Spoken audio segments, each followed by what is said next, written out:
Hey guys, ഇത് ഇന്നാണ് കേട്ടോ ഞങ്ങളുടെ hospital annual day Jan 25th. ഞങ്ങളിത് ആദ്യം പോയി സ്റ്റേജ് കാര്യങ്ങളൊക്കെ നോക്കി ഒന്ന് പ്രാക്ടീസൊക്കെ ചെയ്ത് നേരെ നമ്മൾ അവിടുന്ന് ഡ്രസ്സിങ് റൂമിലേക്കാണ് കേട്ടോ വന്നത്. ഡ്രസ്സൊക്കെ ചേഞ്ച് ചെയ്ത് ഞങ്ങളുടേതായ ഹെയർ സ്റ്റൈലൊക്കെ കിട്ടി, ചെറുതായിട്ടൊന്ന് മേക്കപ്പൊക്കെ ചെയ്ത് ഞങ്ങളെല്ലാവരും റെഡി ആയിരിക്കുമായിരുന്നേ പോകാൻ വേണ്ടിയിട്ട്. അതിനിടയ്ക്ക് ഞങ്ങളുടെ ഇൻചാർജിനെയൊക്കെ വിളിച്ചു, കാരണം സിസ്റ്റർ ലീവ് ആയതുകൊണ്ട് ഞങ്ങളുടെ ഈ പ്രോഗ്രാം ഒന്നും കാണാൻ വേണ്ടി പറ്റിയില്ല. അപ്പം ഞങ്ങൾ ഗ്രൂപ്പ് ഫോട്ടോ ഒക്കെ എടുത്ത് ഓൾറെഡി അയച്ചു കൊടുത്തായിരുന്നു കേട്ടോ. അവിടെ നേരെ നമ്മളത് പ്രോഗ്രാം നടക്കുന്ന ലൊക്കേഷനിലേക്കാണ് കേട്ടോ പോയത്. അവിടെ ചെന്നപ്പോഴത്തേനും എല്ലാവരും അടിപൊളിയായി ഡ്രസ്സൊക്കെ ഇട്ടിട്ട് റെഡി ആയിരിപ്പുണ്ടായിരുന്നു കേട്ടോ. അപ്പോഴത്തേനും പ്രോഗ്രാമൊക്കെ തുടങ്ങിയായിരുന്നു. പിന്നെ എല്ലാവരും ഭയങ്കര ഡാൻസ് കളിയും കാര്യങ്ങളായിരുന്നു കേട്ടോ, കൂടെ ഞങ്ങളും.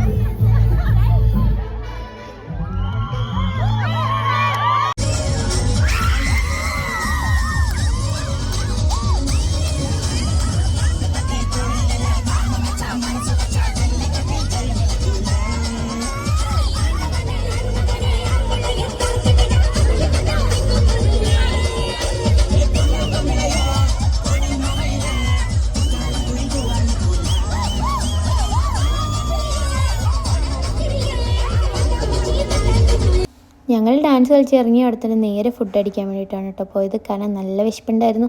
വലിച്ചുവാരി എന്തൊക്കെയോ എടുത്തെങ്കിലും ഒന്നും കഴിക്കാണ്ടി പറ്റിയില്ലായിരുന്നു കേട്ടോ. പക്ഷേ കുറച്ചൊക്കെ കഴിച്ചെങ്കിൽ നല്ല ടേസ്റ്റ് ഉണ്ടായിരുന്നു, പ്രോൺസ് കാര്യങ്ങളൊക്കെ. അത് കഴിഞ്ഞ് നല്ല അടിപൊളി DJ പാർട്ടിയൊക്കെ ഉണ്ടായിരുന്നു. അതിന് ഡാൻസൊക്കെ കളിച്ച് നമ്മൾ നേരെ ഹോസ്റ്റലിലേക്കാണ് കേട്ടോ പോയത്. കാരണം പിറ്റേ ദിവസം മോർണിംഗ് ഡ്യൂട്ടിക്കും ഈവനിങ് ഡ്യൂട്ടിക്കും നൈറ്റ് ഡ്യൂട്ടിക്കും ഒക്കെ വരണമായിരുന്നു ഞങ്ങൾക്ക്. സോ ഇപ്പം ഇത്രയേ ഉള്ളൂ, ബായ്.